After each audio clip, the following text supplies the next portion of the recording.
And I'm really pleased to introduce our moderator for the next session, which is all about the startups. So Alan Kohler would be known to many of you, I'm sure, for the numerous roles that he's undertaken across business and finance journalism and analysis. He's been a financial journalist for 46 years, which seems a phenomenal amount of time, starting as a cadet on The Australian.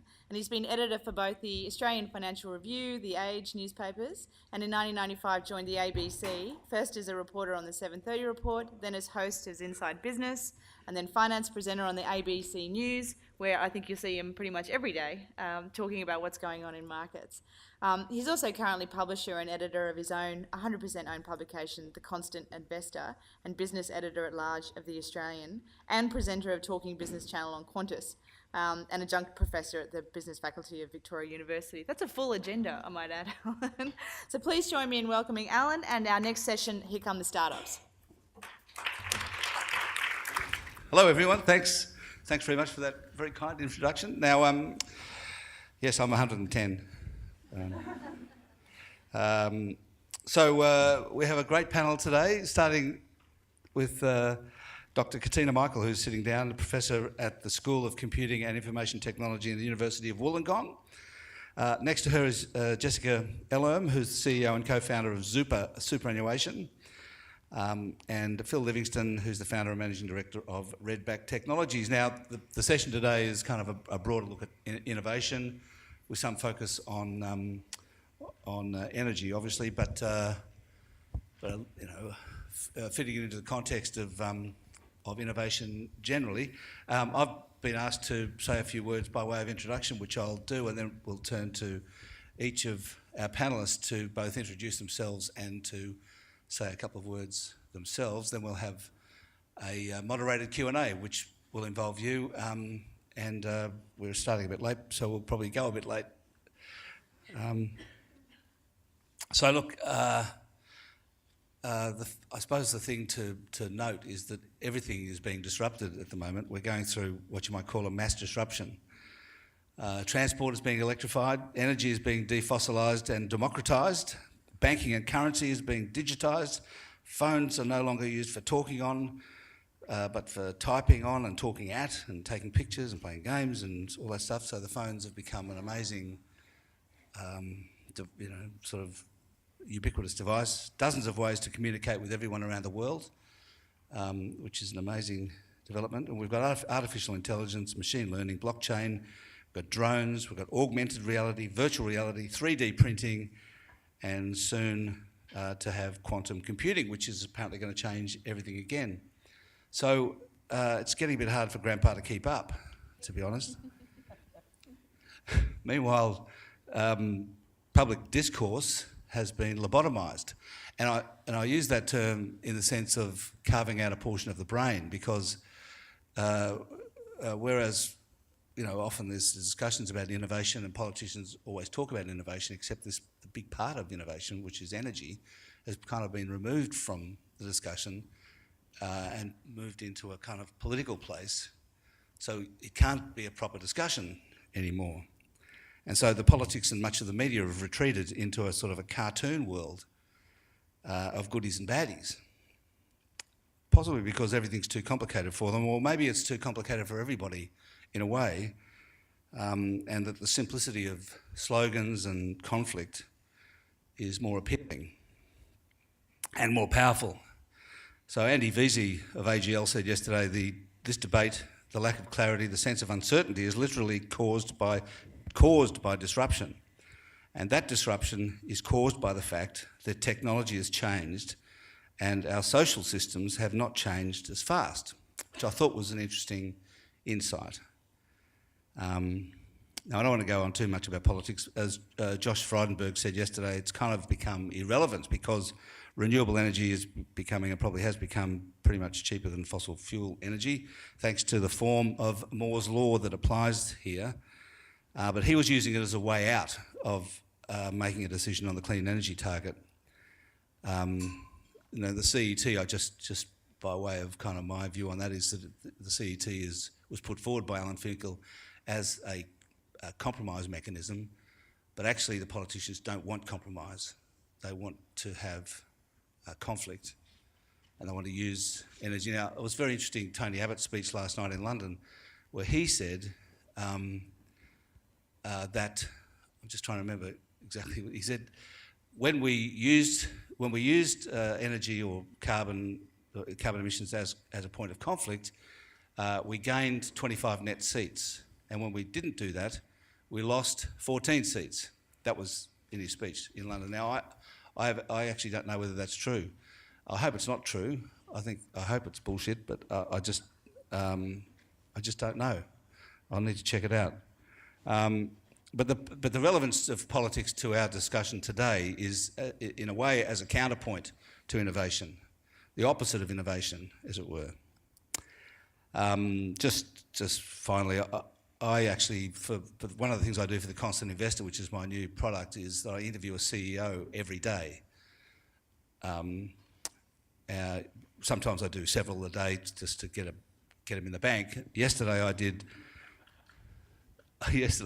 a bloke who is disrupting the funeral industry with a sort of an Uber model where the don't laugh, it's true. And the celebrants, the funeral celebrants, are the Uber drivers of his model. It's fantastic. There was another, this is yesterday, right? This is just yesterday. So there was that bloke. There's another one who's an Australian company based in Philadelphia that's developing an acne cream made from cannabis, which is great. It works, actually. And the other one yesterday was a business that finances, called Silver Chef. It's Silver Chef. It's been around for a while. That finances coffee machines and pizza ovens using an innovative lending model that they kind of invented themselves. So innovation can take many forms. Just a way to lend is one form of innovation. Last week there was a disruptive asthma measuring device, a new payments platform, a lithium miner, and Spark Infrastructure, which is really interesting business. They own all the poles and wires, Power Core, City Core here, Transgrid in New South Wales. And what they're on about, they're all about connecting solar farms and wind farms to the grid now. So maybe Phil can tell us about that. Anyway, I'm having the time of my life at the moment, interviewing all these people. They're great. And I'm looking forward to today's panellists. So perhaps we can get going. And Katina, maybe you'd like to kick off with a few minutes of your own. I can do that. Do you mind if I stand up, because I can't see the audience on the left-hand side? Is that okay? Sure. Alan had a great segue into all the technologies that are coming to the fore. It's innovation galore, it's appetite eternally, it's think on your feet, dream about it, create, and if you've got some stealth behind you, go for it. Now, if we look at it in the energy sector, it's empowering to consumers in particular, because we now all have access to dashboards, we have access to information like never before. We know how much we're using, and perhaps some of us even becoming addicted to these apps in viewing these decisions, but from what I see in peer-reviewed outlets of publications, we soon tire of the dashboard, or we tire of becoming more efficient energy users. And what we do is we go back to our old habits within about 4 to 8 weeks. The reward there is the issue, and how to contain the consumer to keep effective in their energy use in the household. But all of us have different reasons and various values that we base on our decisions. These could be economic, of course. They could be a way of life that is particularly green, or a multiplicity of thresholds more to do with equity in society, social inclusion, and collective altruism, where we're sharing and redistributing what we have. We give away our slice of the pie. And while all of these ideas are very innovative, they're cool, they're snazzy, the connected home, automation and voice-activated environments, smart metering and redistribution, deep down we need to think about the next steps we are taking forward, and why, and how will this data that we're collecting actually be used for and against us. On the one hand, people who can afford it are bursting to technify, bursting at the seams. And these are usually young professionals, midway through their career as well, predominantly a male-driven thing from the research I've conducted. It's like toys for the boys in some instances. And I say that without reservation, of course. I spent hours yesterday listening to people who I could identify as DIYers in the home. And they've got video blogs to tell you about the Internet of Things and what they're doing to their home. To the extreme is people implanting themselves to have the environment respond to them as they walk around in an ambient environment. And the story on the V-blogs, doesn't matter which one you look at, goes something like this. My Google Nest's connected to my Google Home. My Google Home's connected to my Philips Hues. My Philips Hues are connected to my Amazon Echo. Dem Internet of Things, Internet of Things of Things. Thank you. I've never actually sang in front of a public audience before. I'm sure you can tell that. It seems, ladies and gentlemen, some of us cannot get enough. I do get the massive revolution that will occur and is occurring before us, making our homes more energy efficient. I think that's an excellent way forward. And especially when consumers are empowered to make decisions, as we said. But the truth of the matter is, while we are going to see some very smart solutions, most of these LED-based in lighting, and if you compare them to our conventional light bulbs, we can see a change in energy. But the sensors are just going to grow and magnify. Lighting, image, temperature, audio, and much, much more. And these will be in everyday disposable objects. So as we scale up, are we really going to be that much more energy efficient when there are sensors embedded in absolutely everything? I want you to think what will happen to these products. Will they find their last remaining home in e-wastelands somewhere in Asia, like Bangladesh, South America or Africa? I personally do not see the point of having 60 million colors being able to transform with mood, ambience, music tone, and context, but I do love what Philips Hue is doing. We seem to be distracted, however, by what I call the illusion of choice. Who really needs 60 million colors to change in ambience? Who needs to scream out an HTML tag of a particular color for it to come out in the background of your home? Or, as some people have done, different behind the bedpost of their bed, different behind the kitchen lighting, different as you enter the walkway in the foyer, etc., etc. To say this is in another way, I've been pondering how we are preoccupied with the data and making sure we monitor human activities to determine context, and we're missing the point, ladies and gentlemen. Energy efficiency has been proven not so much to come from changes in human behavior, which are very difficult to enact over the longer term because of rewards and the novelty effect, but from better engineering design in white goods and other tools, especially in industry, that don't burn so much energy. They have a greater impact, especially industrial tools and industrial robotics that indeed run 24/7, 365. But what about the economic costs and the maintenance costs of replacing humans with these technologies? Yes, the automated factory, but it still requires power. Perhaps what I'm alluding to here is the potential to fall into the crisis that we're actually studying not to fall into. Cambridge University has a research group dedicated to catastrophic risk. And it's all about falling into the risk that we are actually trying to grasp a better means of not falling into. So I disperse sensors everywhere in a bid to get more information from the grassroots and get this feedback loop coming back to me. I chip trees, I chip fauna, I chip fish. I kid you not, large sensors are being placed in these devices. It's this notion of having everything asleep, the sensors asleep in a near zero capacity and energy use, but they're aware. So that our devices are asleep, but they're aware. And I think there's much to gain from that. But while we're busy collecting the data so that the spreadsheet is beautiful, perfect, the best kinds of disruptive innovation, S-curves, the market uptake, the investment outlay, we're actually going to end up waiting for the perfect result and end up in the pit that we're actually waiting for the perfect result to prove.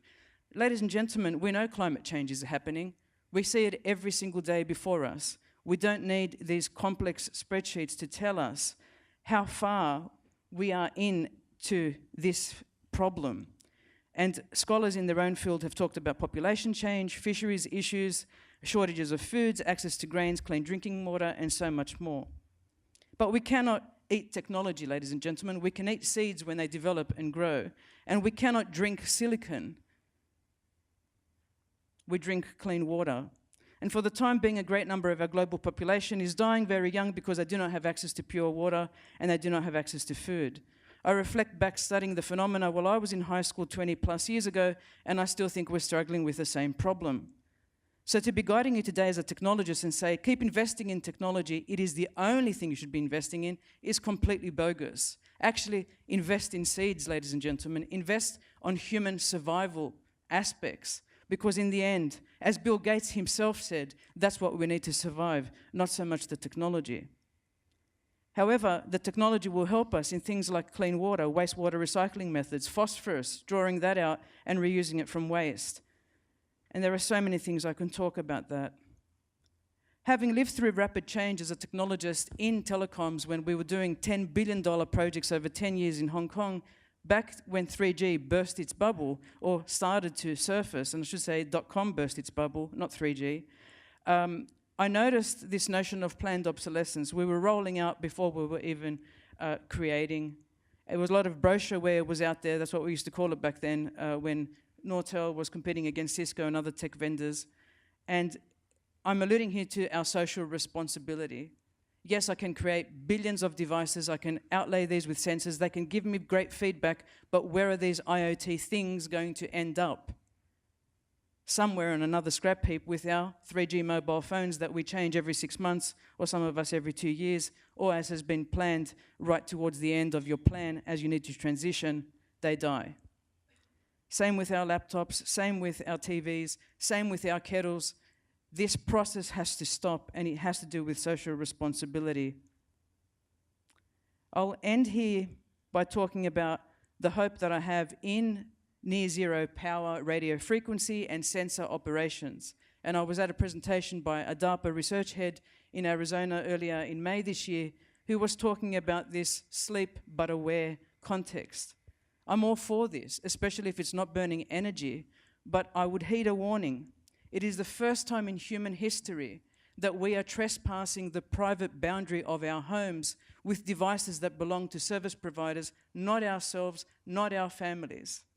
And we are inviting the Amazon Alexas and the Google Homes to listen into our personal conversations in the name of human behavior activity monitoring, in the name of energy efficiency. And while we're talking quite innocently about our context, these devices are collecting and changing speech to text. Please do not think that this data, if used inappropriately, will not be used to create tariffs, energy tariffs, that look better than what you have at the moment, but are not.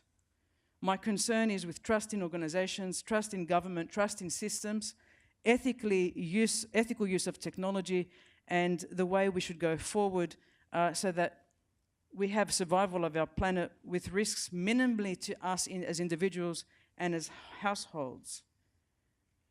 So I'll leave it there, and thank you for your time. If I could just ask Jess to introduce Super briefly, and we'll get into a discussion. Thanks, Alan. After Phil. Sorry.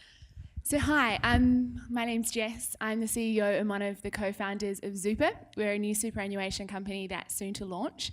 And our big philosophy is helping people align their investment choices with things they care about. So I'm going to go through some of the research that we did and how we got to the point. But just by way of background about me, I don't come from superannuation at all. So I'm fresh to superannuation. I can probably say hand over heart that I've been in it about 5 months now. But prior to superannuation, I did work in finance disruption. So I spent 6 years at a fintech called Tyro. And during that time, I worked right through the gamut of payments, all the way through to launching our first deposit product, and then launching our first lending product, Tyro Growth Funding. And so I've definitely seen the way that disruption is changing the financial landscape. And I think when I started to get my head around superannuation, I saw a lot of parallels to what I had seen happen at Tyro during my time in that business and how much that had changed the landscape. So I kind of made the brave choice to get out of banking, even though it's kind of getting really exciting now in fintech, and jump into superannuation just because I did see there was a huge opportunity. What is impact investing? I think it means a lot of different things to a lot of different people, and we really went out and just started talking to people in the community. So Zupa's been a bit of a 12-month journey to get to where we actually have a finished product ready to launch. And the whole thing that came back to us about impact was that It really is different to everybody, and the spectrum of impact is huge. And I think what we've seen in the past is this kind of concept of impact investing really being down the very dark green end of the spectrum. But we're now starting to, almost Katina's point, see people think about creating impact through many different verticals, not just clean energy, but also in agriculture, in technology, so automation and robotics, and in health and wellness as well. So one of the really interesting pieces of research that came back when we went and talked to thousands of people within our cohort was that despite tech and clean energy and the green sector being all the rage, people are really interested in what's happening in the health and wellness sector. And I think when you go and you think about Australia as a whole and our appetite for, staying fit and getting out and, numerous, so millions of gym memberships and this idea that we're all very cognizant of the aging population, that kind of doesn't surprise you when you think about some of those macro trends. So I like to think it's profit meets purpose, and I know you hear that a lot and it's kind of like a very cliche thing, but if you do start to read a lot of the literature on millennials, so that kind of mid-1980s to early 2000s or just below, you start to understand that people are looking for performance from their investments, but they are wanting to tie those to social purpose, and there's a bit of flex between how much profit they want versus how much social performance they want. And if you can find a way of delivering that to them and tailoring it to what they want, then you can probably start to create some really interesting products. And I think for us, when we thought about that as a team, we realized that superannuation was a great place to start because it's a wealth product that everybody owns, and then from there you can potentially take someone on a much bigger journey into discretionary wealth and other impact style products. So just a few stats up there which I think are really, really interesting. We spent a lot of time looking at this section of the market, sort of high net worth millennials, or even Henry's, high earning, not rich yet. But just some stats that I pulled from literature. So 93%, of millennials do believe that a company's social and environmental impact is key to their investing decisions, and that is growing all the time.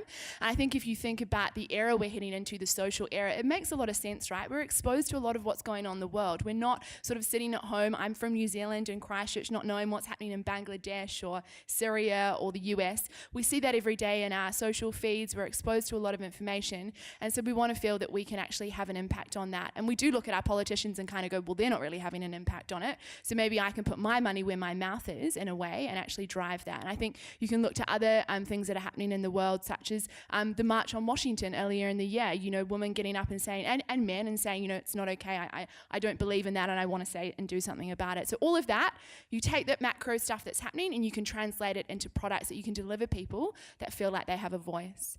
So you can flick to the next slide. So Henry's, yes, it's a great term. I definitely laughed when I heard it as well. So we did a lot of research into this cohort. It's not the only one that we're interested in providing services to, but it is obviously of interest to us because it does tend to show through the literature that that's where impact investing is resonating the most.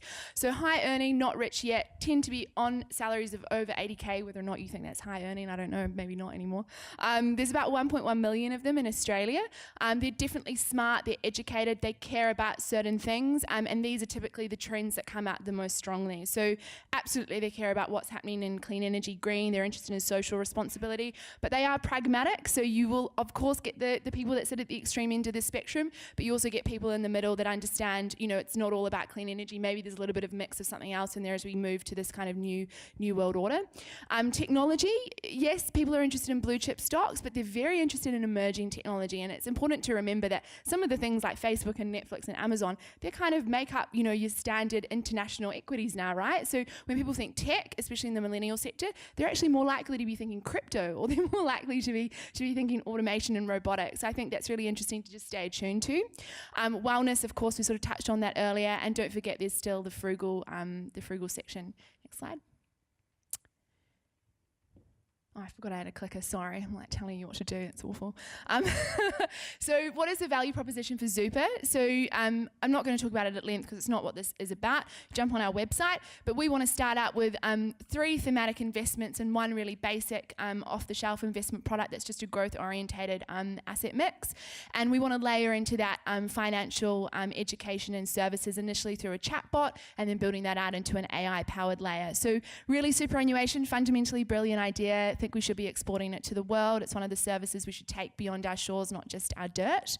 And that's something that we're looking at. But also, I think we need to remember that superannuation in its current form could probably do with a bit of a product shake-up in how it's been delivered, and we can use some of the technology we have to hand to create better outcomes for Australians. Phil's turn. So my name is Phil Livingston. I'm Managing Director of Redback Technologies. I've been in renewables for 15 years in the States. I was in the U.S. Peace Corps, starting out putting in solar water pumping systems in the hinterlands of the Philippines for 2.5 years, all the way through to today. This is my third startup. And really, at Redback, what we do is we started out building energy storage devices, with 3D printing, basically building new kind of concepts on how to significantly reduce integration costs for getting systems in place.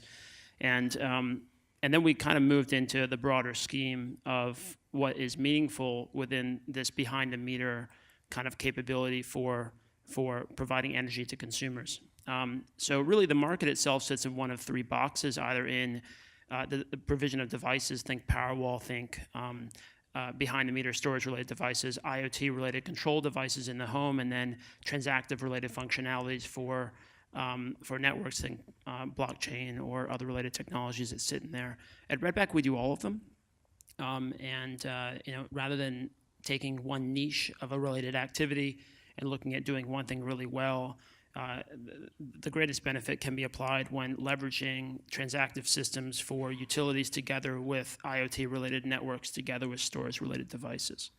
And as an example of that, our systems, Energy Australia is an investor behind us, we'll be announcing a few more investors this week at our biggest conference of the year, which is on Wednesday, for all energy. We started out with an inverter manufacturer as an investor in China, and then brought on some sophisticated investors from Australia. EA came in, University of Queensland came in as an investor behind us as well, and we're the first technology that they've ever invested in that didn't originate from their own IP. And we're now building technologies with them, with a range of their professors, with a new Redback Technology Center that we're building, which is basically a data science-led institute on campus. Together with Microsoft, Springfield Land Corporation, Energy Queensland, and some other parties. So that's pretty exciting as well, which is coming. But in effect, just to give a visualization of how these technologies can be disruptive and provide greater change and capability, through load disaggregation, we can understand very quickly all the devices in a home that are being consumed just through consumption. And then from that, we can create on-bill finance functions to get smart devices that are efficient into homes. Those devices then can be regulated via IoT to be layered into the solar window so that they're being generated or consumed, energy is being consumed from those devices at a time when solar generation is greatest or distributed wind and other related technologies are generating. And that means that not only are we providing a more efficient capability, but also a solution that is consuming direct renewables rather than fossil from the grid. Taking that one step further, I was in Prague last week signing exclusive rights to Thinextra's technologies for Australia, which is utilizing the Sigfox network.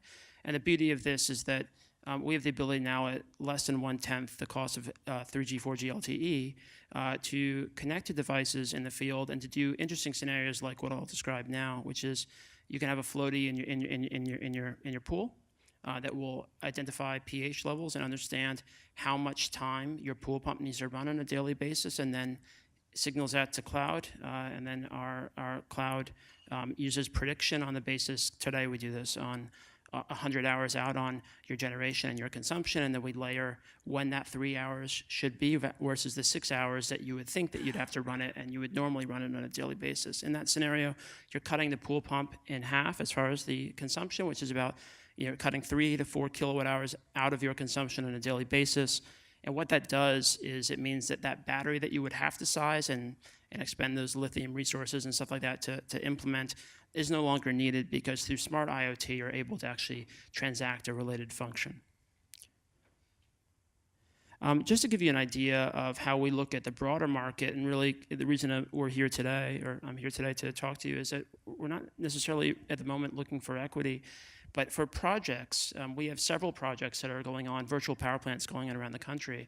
And it's thought of in storage that putting a power plant next to a wind farm or next to a solar plant as far as storage is an appropriate use of that asset. But we have a very different view. When you do that, all you're doing is taking care of ramping for that wind farm or that solar plant. And while that's beneficial for the plant, it's less beneficial more broadly. Companies put systems in at a market hub, and in which case you can take care of frequency for the market operator, and you can provide ramping, and I guess that's of greater benefit. Putting storage near a substation is of even greater benefit because you can provide voltage-related functions on a substation basis while providing ramping, while providing frequency-related functionalities, and I guess that's somewhat beneficial. But behind the meter, which is where we operate, not only can you do all of the above, but you have the greatest arbitrage capability between wholesale and retail rates, and you have the ability of transacting non-energy services. So the ability of using data science to provision lower cost insurance or other related services that the consumer agrees on the basis of a transaction on give me a lower cost of energy versus giving a greater degree of access to data so that I can transact related functionalities. The ability of transacting energy as well as other services. And in the future, we see this as our greatest promise. It's what's attracting the greatest pull from investors. And we have new technologies coming to market over the next few quarters that will allow us to provide many of the same benefits from the storage standpoint via IoT benefits, but rather than at a $10,000 ticket price, at a sub $100 ticket price, they can go out to market and help networks, energy retailers, and consumers to be more self-empowered and to have lower cost energy solutions. Thanks.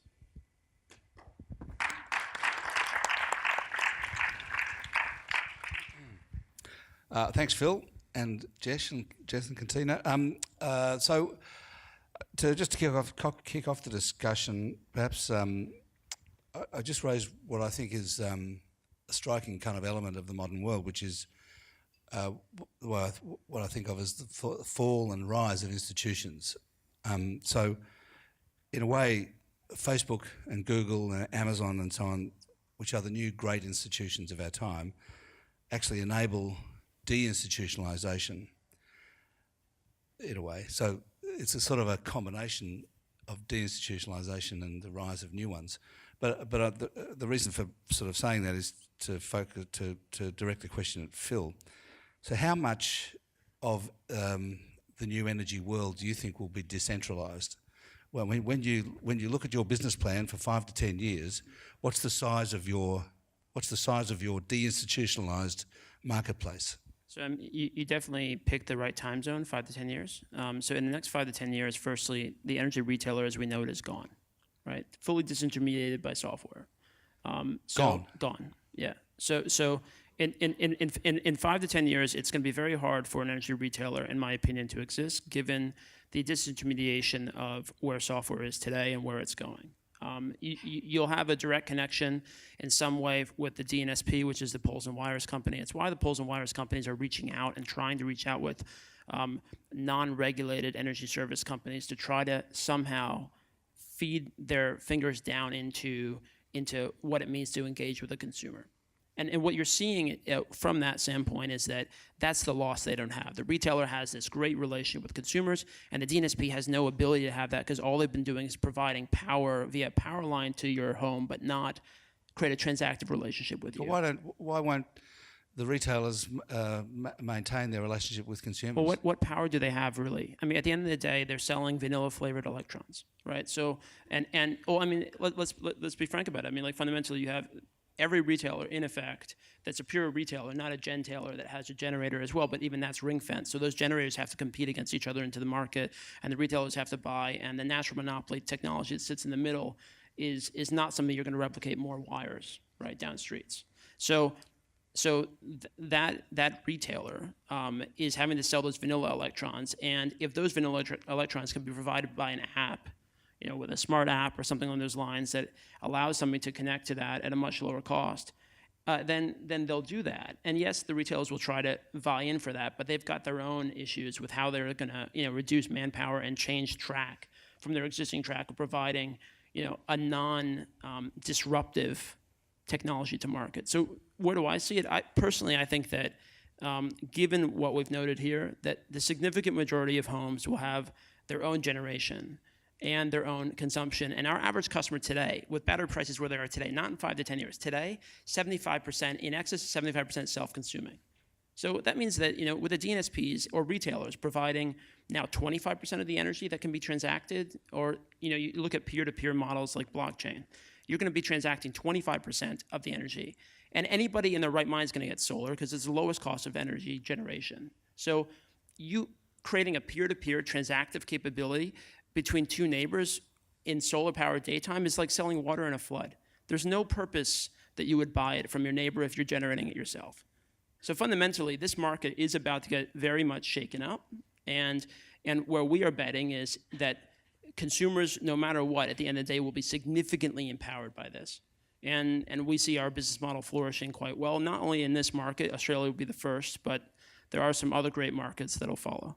Jess, what do you think about this? I mean, how do you think about impact investing in this world? I mean, what do you think millennials will want to invest in? Is it just going to be solar on the roof of their own houses, or are they going to? I mean, are there actually going to be vehicles, places to invest in? So when you look at Assuming they own a house, that's right.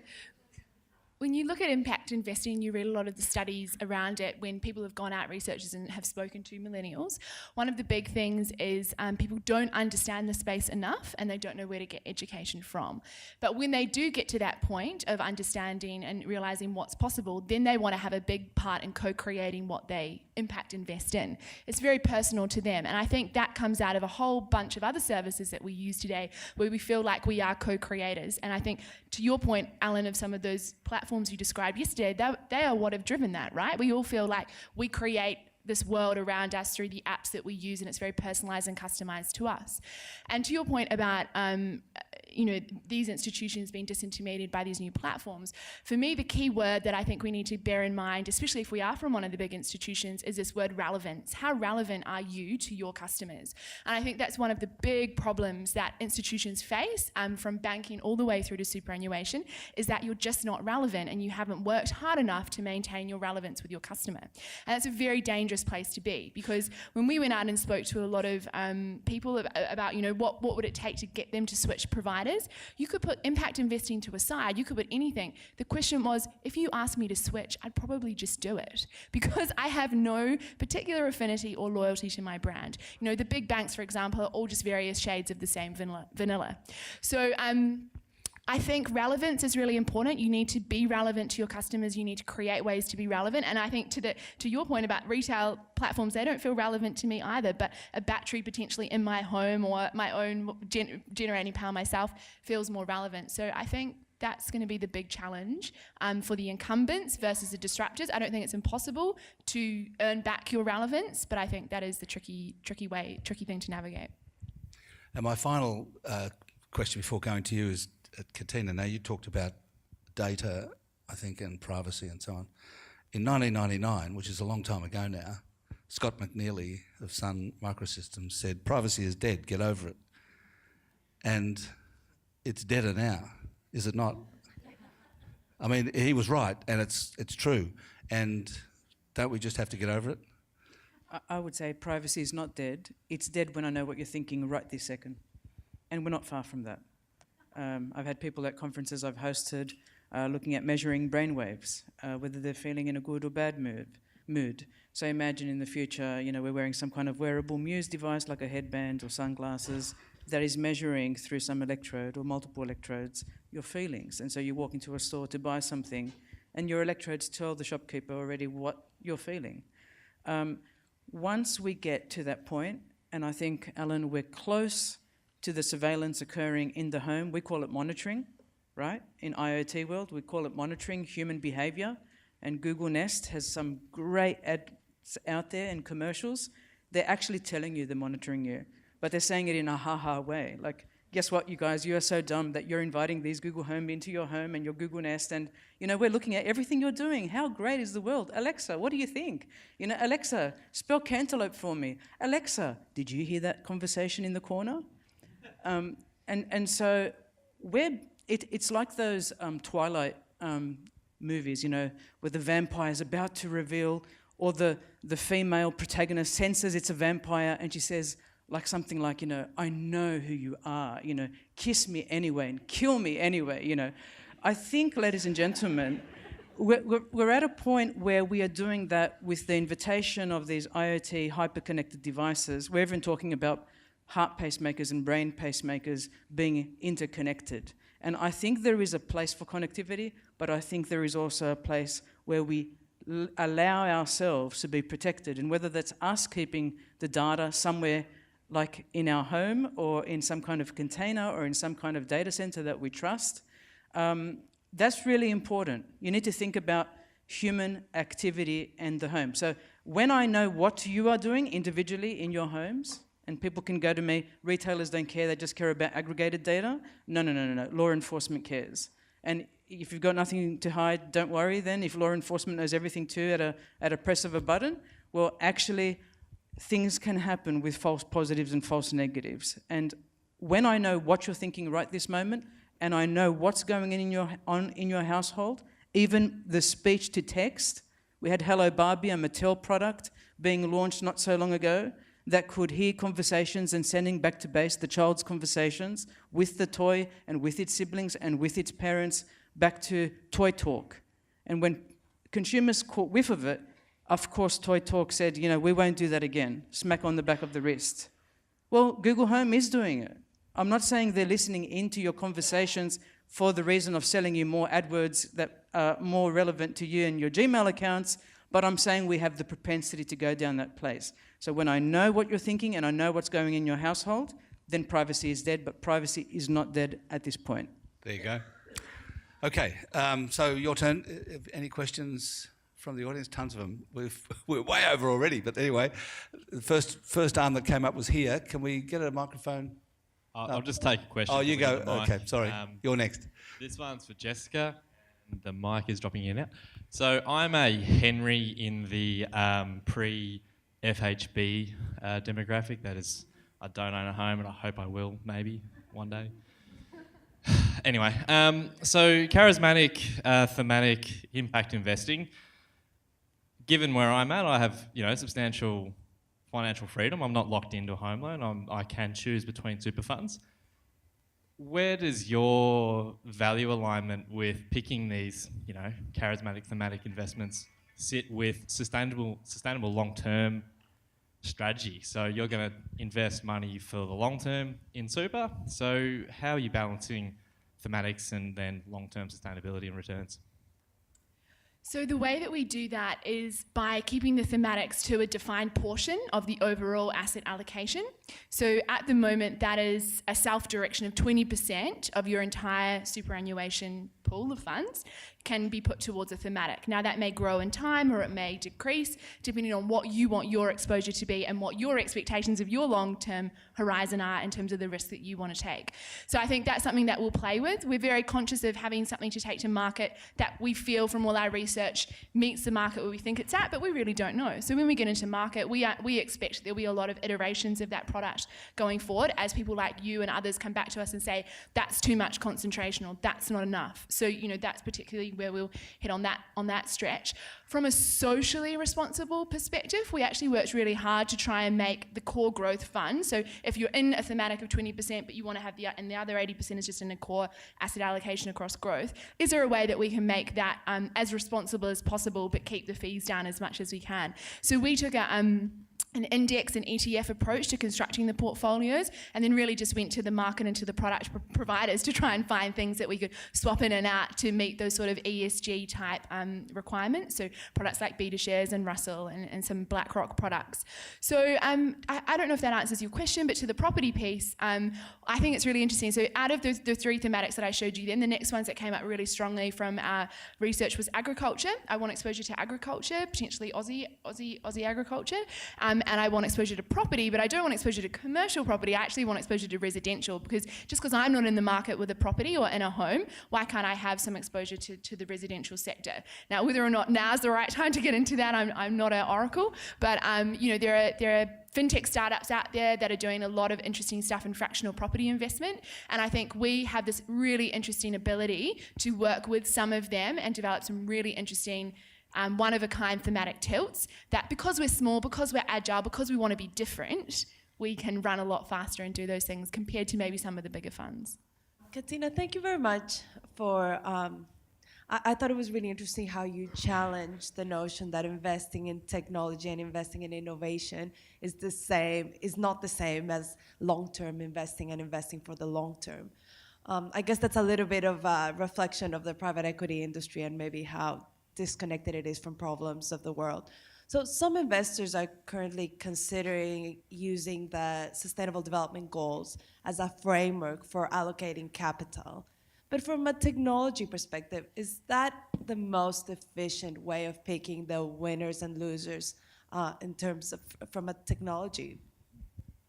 new technologies? I think it's a great question. I think if we can fuse those two aspects together, I was at a presentation by Andrula Caminera, who studied at Andrews University, who's the outreach executive person within the Sustainable Goals area in the EC. And she was talking about how do we empower developing nations towards sustainability, but also give them this to empower them in farming, to empower them while they're on the field, to empower them to make payments, to empower them to save. And so how can we sort of build a matrix that fuses these things together? I think it is the right approach to think about the sustainable goals. I think it is also the right approach to think about how technology can empower developing nations, but I caution here. I feel very frustrated is the word when I see magnates in the tech industry fly into places in India holding laptops as if the one laptop per child is going to save the world. Actually, it's much deeper. And while we can have nice pages at the front of The Economist and nice pages in the front of Time, and it looks nice for Zuckerberg to be there, it's great. I'm glad he's caring about it. I'm absolutely happy Bill and Melinda Gates have these foundation funds for these nations where we're doing research to help people in that sector and in that living standard and quality of life. But we mustn't patronize and say it has to be real. And these are long-term. These are not Kickstarter funds, let's raise $3 million by tomorrow. This is long-term planning, and I think at the moment we're being distracted. It's very easy to be distracted because of greed, and we all know how difficult it is to make those balance sheets work and to make right investments for the people we're responsible for the shares. But I go back even to the previous panel, was it Oz Ethics? There has to be some ethical foundation for what we're doing in the longer term, and no wonder the millennials, as Jess said, are so preoccupied with sustainability, environment, tech. All three together will work. But if we go solar, and I think retrofitting is, I love all of Phil's point. It is about software, it is about solar, it is about retrofitting buildings, but what is the side effect of going solar? Is there any waste? And how do we measure that waste? But it is definitely one way to go. So I'm just going to say, let's merge those principles together and let's try and do something not just for our generation or the next generation. What's going to happen in 200 years? Okay, longer term. And our spreadsheets basically only let us think beyond 3 months. I remember doing business cases at Nortel in pre-sales engineering, and it used to be 25 years payback periods, right, for 2G networks. 3G, supposedly we're going to give us more ARPU, average revenue per user, and we were to boost that and make it maybe 12 and a half years, as some people in Sunday Telecom told me when I was presenting to CFOs. Now we look at 3 months, 6 months, 12 months. We have such a short vision. And it's dictated by money, it's dictated by our finances. How do we overcome those, your due diligence is for 12 months and maybe your due diligence is for 2 years, and how do we think a little bit further when our spreadsheets restrain us and our tools and products that actually quantify the future for us, but qualify? So I go back, I was going to present something on one of the New Testament quotes from Luke, which came to mind. We can see when there's a cloud, we say, oh, look, it's going to rain. And then we see there's wind and it's going to be really sunny or something like that. But how come we can't interpret the times and we're losing our intuition because we're basing everything on data-driven decisions? And I get it, evidence-based everything is the slice of life at the moment. I agree with that approach, but we're losing our ability to qualify. We don't need to look too far away after all these human disasters, man-made disasters, and also natural disasters to say that something is wrong with the climate. And I'm not being a doomsday, I'm just saying we can slow this climate change process down if we look beyond just the 3-month spreadsheet into the longer term. Have we got time for... Oh, I'm getting the wind up there. That was it. Well, please join me in thanking our wonderful panel today. It's been great.